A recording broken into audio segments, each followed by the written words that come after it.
Welcome to this tutorial on how to set up an external access on an XRC-2001 system.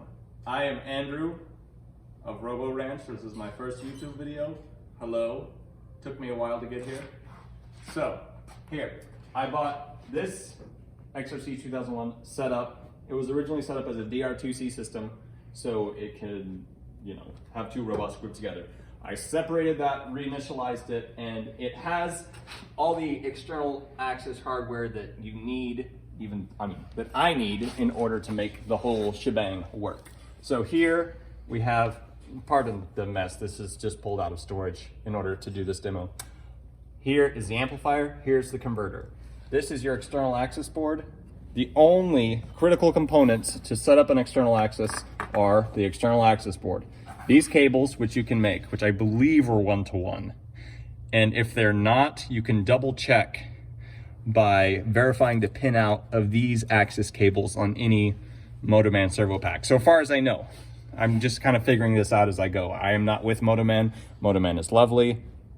Everyone at Motoman, thank you so much. You've been so helpful. Y'all are great, and your robots are great. Okay, so here is the converter cable, which goes from the external access board to the converter. This is the amplifier cable, which goes straight to the amplifier. The converter connects straight to the output of my first contactor. If you connect the converter to just the main power bus, it make it a problem. Basically, because the WRCA senses that the converter is active when the other converter isn't active. These two converters, the robot converter and the external access converter, have to be paralleled. Otherwise, the system gets upset. Okay, when it comes to the actual cable, this is the secret sauce. This was just my guess because I had this board. This is the breakout board for external accesses. There's a cable which goes from this external access breakout device to the external access board. I didn't have the cable to the servo, so your guess is as good as mine what the pin out of these is. But the regular CNPG 123 connector on the external access board has the same pin out as the CNPG 123 on the WRCA, which was just a guess. I have a lot of robots and a lot of XRCs. I have 5 complete XRC systems and enough parts to make other ones. So I have lots of fodder for experimentation. It was kind of a gamble, but it worked. Anyway, so for the actually connecting the motor, we see over here, I have my servo, external access servo, which is the L axis off of a UP6, because I have a whole bunch of UP6s, and if I need a servo, I just pull it off of a UP6. One of my spare UP6s, that is. Okay, so the servo connector goes straight in to the encoder connector goes straight into the CNPG 123. As I said, it has the same pin out as the WRCA encoder connectors. All right, I have the output of my motor connected into the amplifier. This was not the original, this is the original amplifier and converter, but the motor cable and everything did not come with the robot, so that was just cobbled together from stuff from my work. Anyway, how to actually set it up. This requires Yaskawa mode, which I will not be giving out because I don't want to upset Motoman, even though I'm sorry, Motoman, if this is upsetting that I'm saying how to do the external access, but it seems like it's okay. No disrespect to Motoman. I love Motoman, but I'm not going to give out Yaskawa mode, but you can find it on the internet easy, but just I won't be the one to do that. Anyway, how we do it. The really annoying thing about XRC-2001s is obviously you're not really supposed to turn them on with the cabinet open, but when you're debugging, I don't know how to get past that. Anyway, so take your pliers, turn it on, hold menu to get into the start system, the start menu. Then you put in security for Yaskawa mode. All right, now we go to system. Now we go to initialize. Go to English, otherwise you're gonna have to infer how to get out of Japanese. Go to rectangular X just for an example. I've only been able to get one motor thus far, but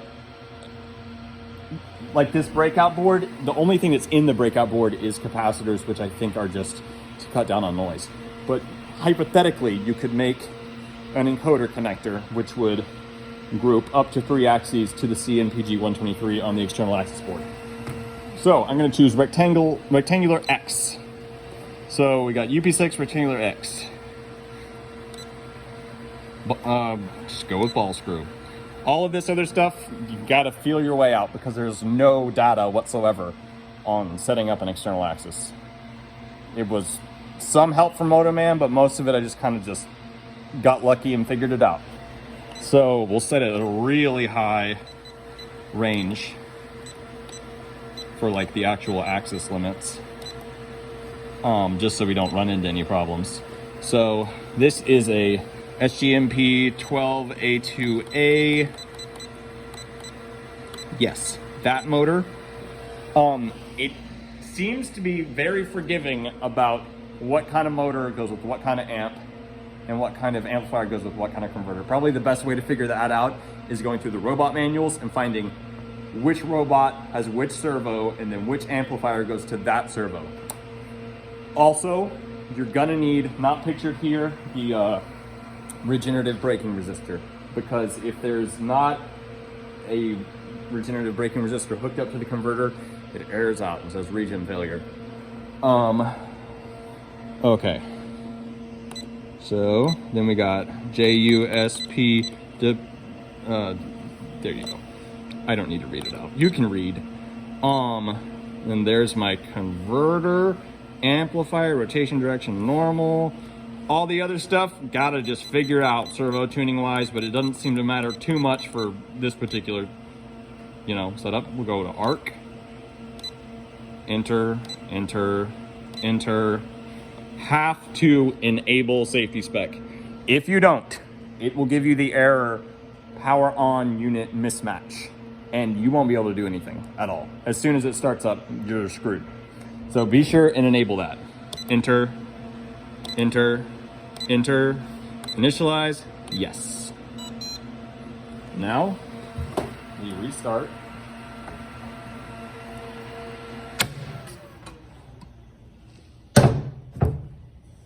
I'm not going to close the cabinet again because my wires are just coming out. Again, not how I would set up a system, but for demo purposes, it'll work. Now, I don't have a backup battery on this encoder, so we're gonna get an error immediately on that. So it's upset about that, but whatever. I'm gonna go into Yaskawa mode again.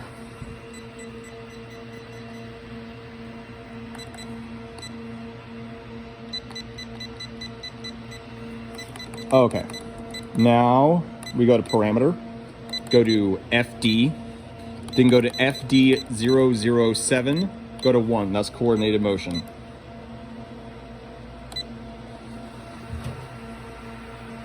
Turn it off.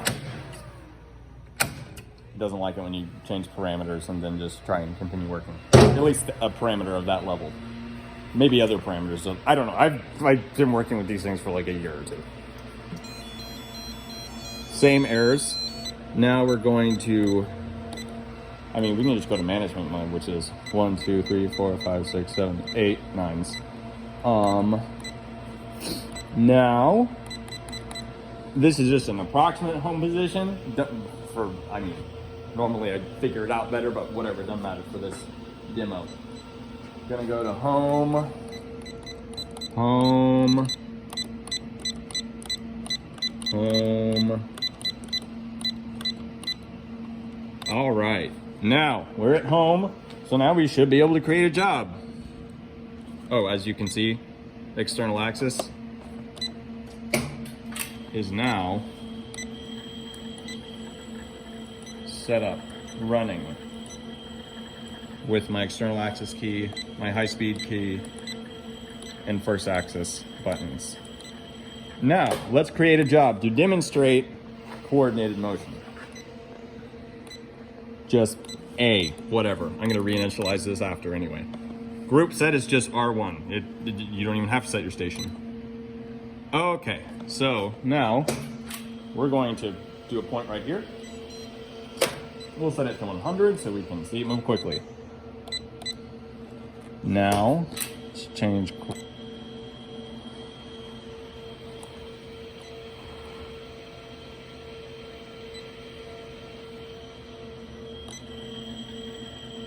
Change the position of the external axis.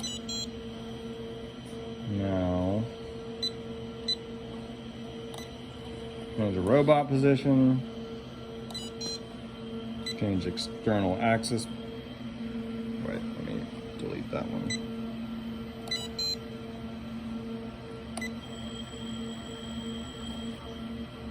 Record your robot axis position. Go back to the original. I mean, you don't have to follow along with this at all. This is just a demo program. Okay, go back to the starting point. Then to loop it, we'll go to control and jump label.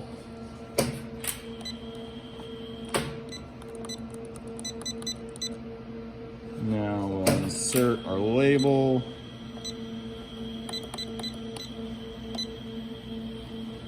Bingo. Now we'll do a test start. See the coordinated motion. The external axis is moving with the robot. Well, it's just a motor, but whatever. Now let's run it in play mode. I don't have a cage or anything. I know, I'm being careful. I know it can brain you. I mean, that one, not so much as these ones, but they'll beat you up. I know.